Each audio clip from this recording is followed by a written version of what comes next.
ഇതുപോലത്തെ super cinema ജീവിതത്തിൽ കുറെ നാളായിട്ട് കണ്ടിട്ടില്ല. ഇതാണ് സിനിമ.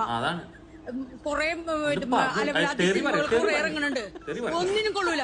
മനുഷ്യന് പൈസ കൊടുത്തിട്ട് ഒരു ഗുണവും ഇല്ല. അത് കണ്ടിട്ട് പച്ച സിനിമ, ബാക്കിയെല്ലാം ഡെഡ് സിനിമ. ഇതാണ് സിനിമ. പഴയ സിനിമകളൊക്കെ എവിടെ? അത് കാണിച്ചു. എന്റെ മനസ്സിലാഗ്രഹം കൊണ്ടാണ് അള്ളാഹു ഇന്ന് ഇതിന് വേണ്ടി മനുഷ്യര് ബുദ്ധിമുട്ടി പൈസ തിയേറ്ററിൽ വന്നാല് നല്ല സിനിമ കാണാൻ പറ്റൂല. ഇതൊക്കെയാണ് സിനിമ. ഇങ്ങനത്തെ സിനിമകൾ ഉണ്ടാക്കുക, അല്ലെങ്കിൽ നല്ല സിനിമകൾ ഉണ്ടാക്കുക. പഴയ മമ്മൂട്ടിയുടെയും സുമലതയുടെയും സുഹാസിനിയുടെയും ഒക്കെ സിനിമകൾ വരുത്ത്. അല്ലാണ്ട് ഈ കുറെ കാശ് കൊടുത്തിട്ട് ലക്ഷങ്ങളും കോടികളും ചെലവാക്കിയിട്ട് പൈസ ചെലവാക്കിയിട്ട് പണം ഉണ്ടായിട്ട് സാധാരണ മനുഷ്യന്മാരെ കണ്ടിട്ട് സഹിച്ചിട്ട് സമയത്ത് ചിട്ടപ്പെടുന്നത്. നല്ല നല്ല സിനിമകൾ ഉണ്ടാക്കുക. അള്ളാഹുവാണ് എന്നെ ഇതിനു മുമ്പിൽ എത്തിച്ചത്. ഇത് തീർച്ചയായിട്ടും ഇടണം. ഇതൊക്കെയാണ് സിനിമ. പാവണ്ട് ഇതിന് ആരോ വിളിച്ചോണ്ട് വന്നിട്ട് പറ്റിച്ചിക്കാണ്. ടൂർ കൊണ്ടുപോകാൻ പറഞ്ഞിട്ട് സിനിമക്ക് ആയിട്ട് പറ്റിച്ചിക്ക.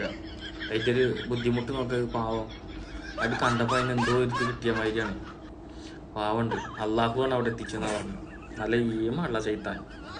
എന്തായാലും തിരക്കിട്ടില്ല. അമ്മാമ അത് പൊളിച്ച് അങ്ങനെ തന്നെ. നിങ്ങൾ പറയണ ആ വീഡിയോ എടുക്കണില്ലേ, അവൻ്റെ മോന്തൊക്കെ നാലാണ്ട് കൊടുക്കണ്ട. കൊണ്ടുപാടാ സിനിമ പറഞ്ഞു. അങ്ങനെ ചെയ്യേണ്ടത്.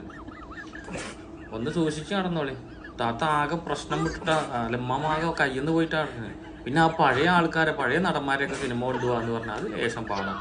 അവരിപ്പോ തൈലം തേച്ച് ചൂടുവെള്ളം പിടിപ്പിച്ചിരിക്കണ പ്രായം. ഇതേപോലെ ഈ ചെക്കന്മാര് ചാടണമാരിയൊക്കെ ചാടിയാ നിങ്ങൾക്ക് സമാധാനം ഉണ്ടാവും. കാരണം നിങ്ങൾ വേറെ പണിയൊന്നും ഇല്ലല്ലോ. ഈ സിനിമ കണ്ട് നടക്കുകയല്ലേ. അതുപോലെ ഇപ്പൊ അവര് സിനിമയിൽ അഭിനയിച്ച് അവര് റിട്ടയർഡ് ആയി. ഓരോരോ അവസ്ഥ അല്ലേ. ഇങ്ങനെയുണ്ട് ജീവിതം. എന്നാലും ഇതൊക്കെ എവിടുന്നാ വരുന്നത് പടച്ചോനെ ഇങ്ങനെ. അല്ല അമ്മാമ ശരിക്കും റോക്കറ്റിലാ കയറിയിരിക്കണത്. മേലക്ക അങ്ങോട്ട് കോട്ടയുണ്ട്. ഓരോരോ സാധനങ്ങൾ പടച്ചോനെ. ലോകം എത്രയും പെട്ടെന്ന് അവസാനിപ്പിക്കാൻ പറ്റില്ല. ഇതൊക്കെ കണ്ട് ജീവിക്കണേനേക്കാൾ നല്ലതാ.